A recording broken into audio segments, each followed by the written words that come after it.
The Princess Bride is the greatest movie of all time. Anyway, on to the next subject. Let me tell you about the hero's journey. Popularized by Joseph Campbell in his book The Hero with a Thousand Faces, the hero's journey is a story structure pattern found in almost every myth, fable, novel, and film throughout human history. Just like consonants in music, or the golden ratio in architecture, or a bow tie in my video essays, story almost requires the hero's journey in order to feel right. There's something in the human mind that connects with that structure, and the story feels lackluster or incomplete without it. If you're not familiar with the hero's journey, here's what it is in a nutshell. While the hero's journey has taken many forms, such as Campbell's original 17-step outline or Dan Harmon's more modern 8-step story circle, most people, including myself, are taught 12 basic steps of the hero's journey. Step 1, the ordinary world. This is where we're introduced to the hero and his normal way of life. Step 2, the call of adventure. Something different happens, breaking the normal pattern of the hero's life, inviting the hero to do something about it. Help me, Obi-Wan Kenobi. You're my only hope. Step number 3, refusal of the call. This is where the hero has the choice to answer the call of adventure. You must learn the ways of the Force, if you're to come with me to Alderaan. Alderaan? In some stories, he refuses, but is then later forced into it, or sometimes he chooses to go on the adventure right away. Either way is fine. Step 4, meeting the mentor. Someone with greater status comes into the hero's life to help him on the adventure. Step 5, crossing the first threshold. Finally, with the mentor's help, the hero starts on his journey for real, thus ending Act 1 and propelling him into Act 2, which is more drawn out. Act 2 begins with Step 6, which is a large step and the most loosely defined step. This is tests, allies, and enemies. This is where the hero faces various trials in the new world and he realizes it's going to be a struggle. He'll have an equal mixture of wins and losses. In the exact midpoint of the story, at the end of Step 6, some dramatic turning point happens, sending the story into a completely different direction than it had been going previously. Our position's correct, except no Alderaan. What do you mean, where is it? So I'm trying to tell you, kid, it ain't there. This sends our hero into Step 7, approach to the inmost cave, where the hero enters into the most dangerous position he's been in.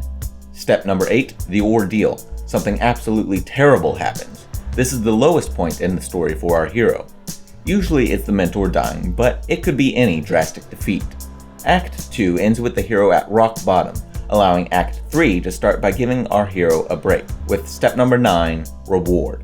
Something good happens to the hero, giving him hope. Step 10, the road back.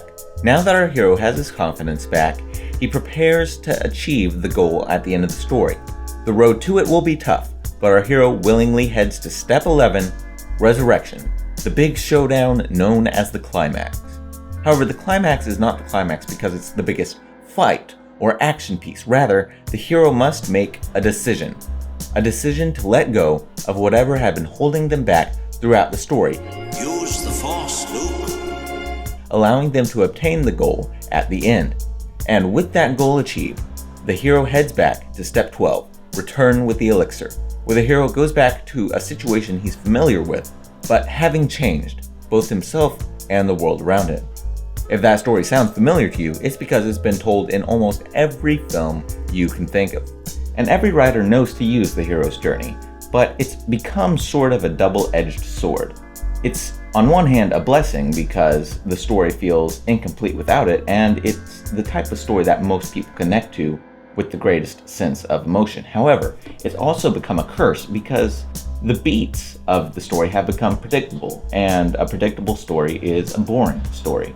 So it's become the goal of authors and screenwriters alike to somehow hide the hero's journey in their story so the audience still gets the emotional beats they want, but they don't see them coming, and the story feels fresh and unpredictable. This brings us back to The Princess Bride. Remember the greatest movie of all time? If you haven't seen it in a while, let me give you a little refresher on the plot. It starts off with a sick kid getting a visit from his grandpa, and the grandpa reads him the story of The Princess Bride. In the book, a farm boy and a farm girl, Wesley and Buttercup, fall in love, so much so that they begin developing their own code words for I love you. As you wish. That day she was amazed to discover that when he was saying as you wish, what he meant was, I love you. However, the two lovers are separated after Wesley's ship is attacked by pirates. Buttercup then becomes engaged to evil Prince Humperdinck, but then Humperdinck has her kidnapped to promote a war. A mysterious man in black rescues Buttercup, however, after going through 3 trials: a sword fight with Inigo Montoya, a wrestling match with Fezzik the Giant, and a battle of wits with an unarmed man. After it all, it's revealed that the man in black is actually Wesley. But then they're separated again as Humperdinck swoops Buttercup away and has Wesley tortured to the point of death. Well, actually, it's almost death.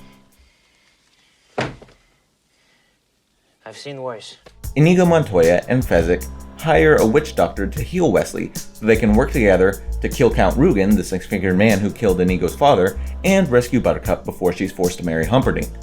Their plan succeeds and they ride off into the sunset. The story ends and the grandpa leaves, but not before using Wesley's code phrase for "I love you" to say goodbye to the kid. Maybe you could come over and read it again to me tomorrow. As you wish. It just leaves me so fulfilled at the end, so the Princess Bride has got to be using the hero's journey, right? Well, you'd think so, but in order to diagnose the hero's journey, you must answer 2 questions. Who's the hero, and what's the story about? However, the Princess Bride fails to answer even that first question. Who's the hero? Is it Buttercup? After all, she's the titular Princess Bride, but she's also absent for most of the critical points in the movie. She has no call to adventure, she has no real low point. According to the timeline, the low point should be Wesley's almost death, but she doesn't know about that when it happens. Instead, the next closest thing to a low point for her is when Wesley is captured by Humperdinck, but according to the timeline, that's the turning point, not the low point. Could it be Inigo? After all, his story probably has the most dramatic climax with the killing of Count Rugen, but he's absent for an even larger amount of time, almost the entire second act. Most people diagnose the hero as Wesley, but even then we run into some problems. For instance, the hero's journey is based upon the decisions the hero makes, and we need to be able to get inside his head to know what those decisions are. Yet for almost half of Wesley's screen time, he's either mostly dead, or he's playing the part of the man in black, who for all intents and purposes may as well be a completely different character, as the audience is never clued in to what he's thinking. They were both poisoned. I spent the last few years building up an immunity to iocane powder. Come on, how are we supposed to know that? In addition, Wesley cannot experience the low point of him being almost dead because he's almost dead. There's also no decisive climax. The closest thing might be Wesley's bluff to Humperdinck, but the hero is supposed to make a decision in the climax to let go of the thing that's been holding him back the entire story. What was the thing holding Wesley back the entire story? His obsessive truth-telling, and then the climax was his decision to lie? No. In fact, none of these 3 characters have any internal struggle holding them back. Almost every problem is external. Also for all 3 characters, there's no mentor figure and there's no opportunity to refuse the call. No one seems to fit the mold of a classic hero. At first I thought The Princess Bride was some sort of anomaly. Perhaps writer William Goldman had stumbled upon some sort of new story formula that works just as well as the regular hero's journey. Maybe, in this new story structure, the audience feels fulfilled when you have 3 main characters, one of which starts off the adventure with no refusal, then the other comes in and faces 3 trials, then the turning point of one serves as a low point for the other, then that character's exit provides the low point for the 3rd protagonist who's been absent for most of the story, who then makes a climactic decision that creates a character line instead of an arc, and then that gets repeated by the other 2. And bam, a happy, fulfilled audience. No, that's ridiculous. Okay, maybe I've been thinking about this whole thing the wrong way. What if The Princess Bride is not about Buttercup and whether she will reunite with Wesley? Maybe it's not about Inigo and whether he will avenge his father's death. Maybe it's not even about Wesley and whether he will rescue Buttercup from the clutches of evil Prince Humperdinck. What if the movie The Princess Bride is about a little boy? What if that story is about that sick little boy and whether or not he will meaningfully connect with his grandfather? Let's see how that would play out. First, the ordinary world. Our hero is sick, sequestered away from his relatives, and relatively content playing video games. But then we get the call of adventure. The boy's grandfather, whom he dislikes, shows up in the boy's life, hoping to grow closer through some quality time. The kid's pretty passive about it, until the story Grandpa chooses to read has kissing in it. That's when the refusal of the call comes in. What is this? Are you trying to trick me? However, the hero is forced to plow through. We'll keep on going for a few scenes till we get to the end of Act 1, where the boy becomes scared and Grandpa stops to explain. She doesn't get eaten by the eels at this time. Suddenly, Grandpa becomes not just the adventure, but also the mentor figure, letting us know that he's there to help our hero through the tough parts of the storybook. He gives the hero the opportunity to turn back, but our hero decides he's going to stick with it, and they enter the journey for real. They have crossed the first threshold. We won't return to the bedroom scene for a while, as step 6 is always the longest in the hero's journey. And when the hero's new struggle turns up, it does so in the form of another kissing scene. Fortunately, our hero is able to overcome his struggle. You're sick, I'll humor you. Next comes step 7, the approach to the inmost cave. When the grandpa implies Humperdinck marries Buttercup, our hero enters the darkest part of this adventure. He must now come to grips with the fact that life isn't always fair, and this story may not end how he would like it to. Life isn't always fair. I'm telling you, you're messing up the story. Now get it right. This comes to a head when he faces the ordeal, Wesley's death. Wesley's only faking, right? This is the absolute low point, and there's not much of a reward following except perhaps the promise of a satisfying conclusion at the rest of the story. The road back comes when Grandpa is almost finished reading the story, but he stops. Our hero senses something is coming. What? Now it's kissing again. You don't want to hear that. Step 11, the resurrection, the climax. It appears the book ends on a kissing scene. The one thing that's been holding our hero back throughout the story was his aversion to the kissing scenes. But now he must make the climactic decision.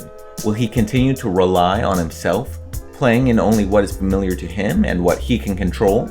Or will he let go and trust his grandfather, getting off his own high horse and allowing his mentor to help him in the best way he knows, to only experience things he likes for his own enjoyment, or to finally experience some fun with his grandfather?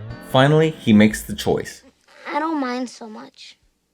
And so we end on step 12, return with the elixir. The grandpa finishes the story and now has to leave. The boy now goes back to the world he knew before, just him alone, no relatives in his bedroom. But he's returned changed. Now, instead of dreading his grandfather's next visit, he eagerly anticipates and instigates it. What was once a distant, cold relationship has now been transformed to one of affection. Now, at the end of the story, do our grandfather and grandson learn that they really do love each other. Maybe you could come over and read it again to me tomorrow. As you wish. This is what makes The Princess Bride so ingenious. You see, William Goldman distracts us with all the fencing and fighting, etc., making us think that the real story is some grand adventure with Wesley and Buttercup, when in fact, the real story in the film is quite small, and our hero is quite small. He manages to pack all the steps of the hero's journey into this protagonist who only has 7 minutes of screen time. And any steps of the hero's journey that are spread too thin, he still reinforces with the Wesley and Buttercup stuff. Like how there's very little in the way of step 9, the reward. So Goldman gives the audience a reward in the form of the Miracle Max scene right after the low point, which is not only the funniest scene, but it also gives us hope that Wesley might pull through. It always bugs me just a little bit when people start talking about the bedroom scenes in The Princess Bride. They'll say things like, the story just wouldn't be the same without that perfect framing device of the kid and the grandpa scenes. And yes, while that's true, the story certainly wouldn't be the same without those scenes. It's not because the bedroom scenes are the framing device for the story. They are the story. We think the Wesley and Buttercup narrative is the story, and the kid and grandpa scenes are the conceit or gimmick giving the main narrative interest. But in reality, the bedroom stuff is the main story, and everything the grandpa reads is the conceit. Princess Bride is the greatest example I've ever seen of hiding the hero's journey in plain sight, letting the story still feel fresh and novel, while at the same time providing the audience with the exact emotional beats for a perfectly structured story, making us feel fulfilled and complete at the end. I've seen worse.